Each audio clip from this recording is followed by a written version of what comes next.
E aí pessoal, tudo bem com vocês? Vamos aí começar mais uma aula do nosso curso de Algoritmos e Técnicas de Programação em C++. Hoje nós vamos falar um pouco sobre o processo de concepção de algoritmos. Quando a gente está construindo um algoritmo, a gente tem que seguir uma sequência lógica para resolver um problema. Fazer algoritmo é isso, né? A gente vai escrever um conjunto de passos para resolver um problema. E esse conjunto de passos, eles estão divididos basicamente em três etapas, que são o processo de entrada, aliás, é a etapa de entrada, a etapa de processamento e a etapa de saída. São conceitos bem simples, mas a gente não pode deixar, né, de pontuá-los aqui. Quando a gente tem um problema, a gente todo algoritmo a gente consegue dividi-lo nessas três etapas. A entrada seria os dados que o usuário passa para esse algoritmo.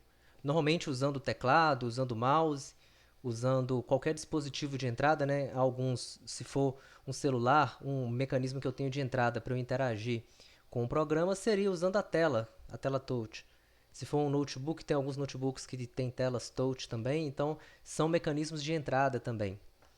Eu passo para o programa dados de entrada, ele vai executar um processamento, normalmente usando a unidade lógica aritmética da CPU.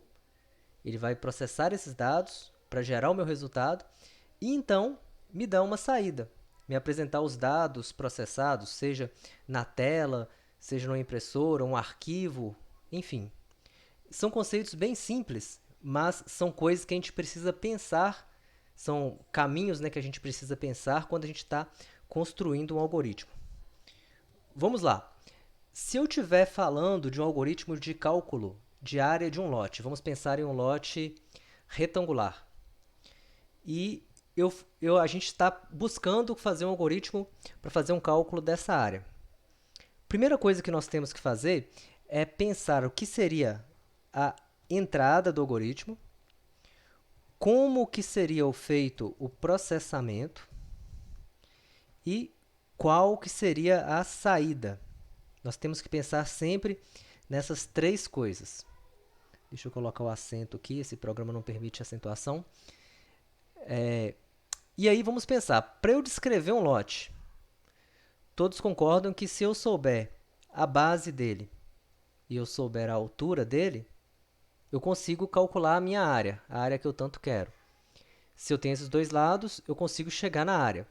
Então, a gente consegue perceber que a entrada desse algoritmo, os dados de entrada, são justamente a base e a altura. Porque com a base e a altura, eu consigo chegar na minha saída. A saída a gente já sabe que vai ser a área.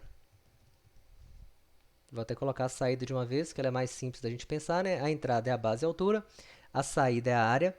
E qual seria o processamento? O processamento, nesse caso, vai ser um cálculo que eu vou fazer usando a base e a altura.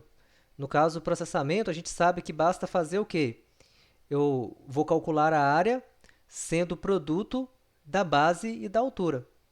Então, o meu processamento seria, eu poderia pensar que o meu processamento seria uma coisa mais ou menos assim.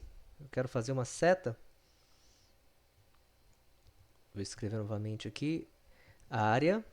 Eu quero jogar na minha área o resultado da base vezes a minha altura. Ok? Então, todo algoritmo aqui é um exemplo bem simples, mas vai servir para a gente pensar que todo algoritmo que eu for fazer, eu tenho que, primeira coisa, antes de sair resolvendo o problema, antes de sair escrevendo qualquer tipo de código, o meu pensamento tem que ser, o que eu vou passar de entrada para o algoritmo? Como que ele vai processar essa entrada? E qual saída que ele vai me dar? Ok? Aqui a gente falou de um retângulo, né? Se fosse a área de um triângulo, a gente tem que pensar também, ó, se o meu problema é calcular a área de triângulo.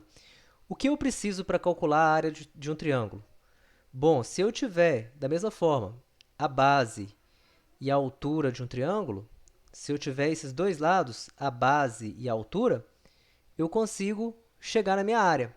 Então, a gente pode pensar, ó, as entradas são a base e a altura. Bom, ok, com a base e a altura dá para chegar na área. O processamento vai ser o quê? Aí eu tenho que dar uma pesquisadinha lá, qual que é a fórmula da área de um triângulo.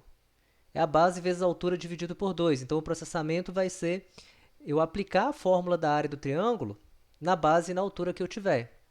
Uma vez que eu tiver esse valor calculado, essa vai ser a saída do meu algoritmo. E aí, assim, para cada...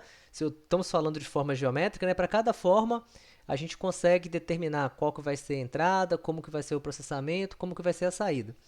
Obviamente, gente, quando a gente está escrevendo, na nossa disciplina, a gente não vai ficar calculando apenas áreas, né, de formas geométricas. A gente pode ter problemas, né, que podem ser um pouco mais complexos, um pouco menos complexos. A gente pode ter situações diferentes, certo? Então, vamos supor um algoritmo que é bem usado, por exemplo. Vamos pensar que dada uma data, então eu tenho um dia, um mês e um ano. Então, dada uma data, eu quero determinar qual dia da semana, a qual dia da semana essa data aqui ó, vai dar qual dia da semana. Vai ser uma segunda-feira, uma terça, uma quarta, uma quinta, uma sexta-feira. Como que eu faria esse cálculo? Aí já virou um problema um pouquinho mais difícil, né? No primeiro era só multiplicar a base por altura, fazer operações matemáticas e tal. Agora esse problema ele vai exigir um processamento um pouquinho diferente. A entrada a gente já sabe de cara. A entrada seria o quê?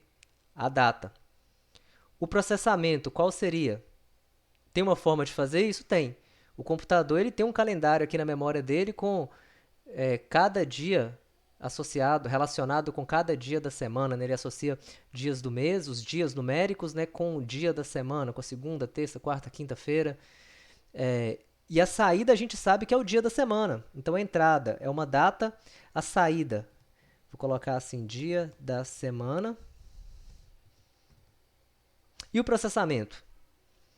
A gente precisa pensar, né? A gente precisa construir esse algoritmo para determinar o dia da semana. E aí é essa a tarefa que a gente teria que fazer para resolver esse problema. Pensarmos a entrada, o processamento e a saída. A gente vai falar do processamento desse probleminha aqui agora? Não. Pode ser que em alguma aula no futuro a gente chegue a resolver esse problema. Tá? Mas no momento aqui a gente não vai fazer isso. Aqui é só para a gente pensar em mecanismos de entrada, mecanismos de processamento, mecanismos de saída.